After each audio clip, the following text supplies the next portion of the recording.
புராணங்கள் சொல்லும் legend of Garuda.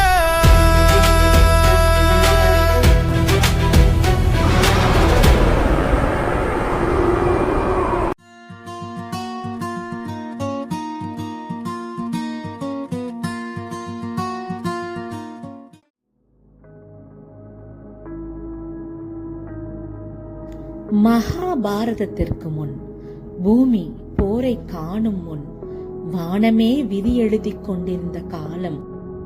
இந்த கதை முழுவதும் கருட புராணத்தை பற்றியது.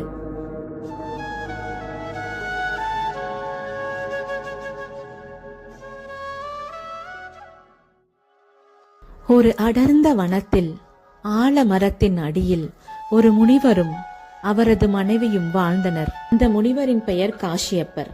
அவர் மனைவி வினதை அன்பானவள், மனைவி கற்று பொறாமை குணம் கொண்டவள். நீங்கள் இருவரும் வரம் கேட்கலாம், உங்கள் விருப்பமே உங்கள் விதி. சுவாமி, எனக்கு ஒளியும் கருணையும் கொண்ட பிள்ளைகள் வேண்டும். வானத்தை காக்கும் பிள்ளைகள் கிடைக்கும். எனக்கு 1000 பாம்பு பிள்ளைகள் வேண்டும். விஷமும் ஆட்சியும் அவர்களின் இயல்பாக இருக்க வேண்டும்.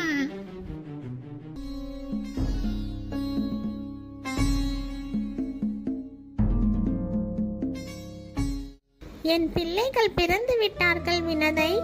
உன் காத்திருப்பு இன்னும் முடியவில்லையா? நம்பிக்கைதான் என் பலம். நான் காத்திருப்பேன். இல்லாவிட்டால் நீ என்னை அடிமையாக்கிக் கொள்.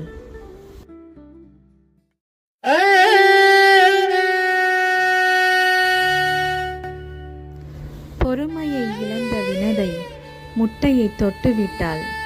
அதில் பிறந்ததுதான் அருணன்.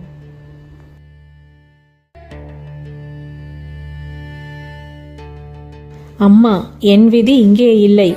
சூரியன் என் ஆண்டவன். அவர் தேரை நடத்த நான் வானம் நோக்கி செல்கிறேன்.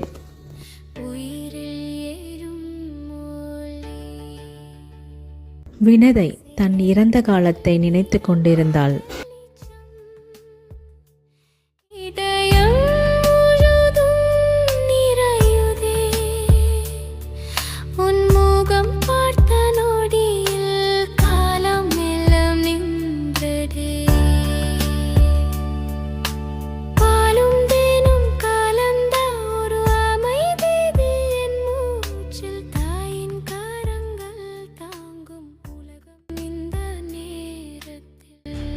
பந்தயத்தின்படி கற்று வினதையை கடத்திவிட்டாள்.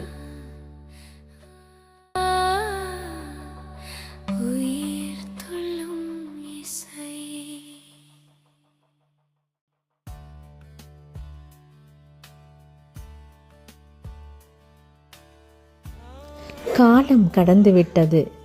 ஒரு நாள் வனத்துக்குள் ஒரு பெரிய ஒளி ஏற்பட்டது. கருடன் பிறந்து விட்டார்.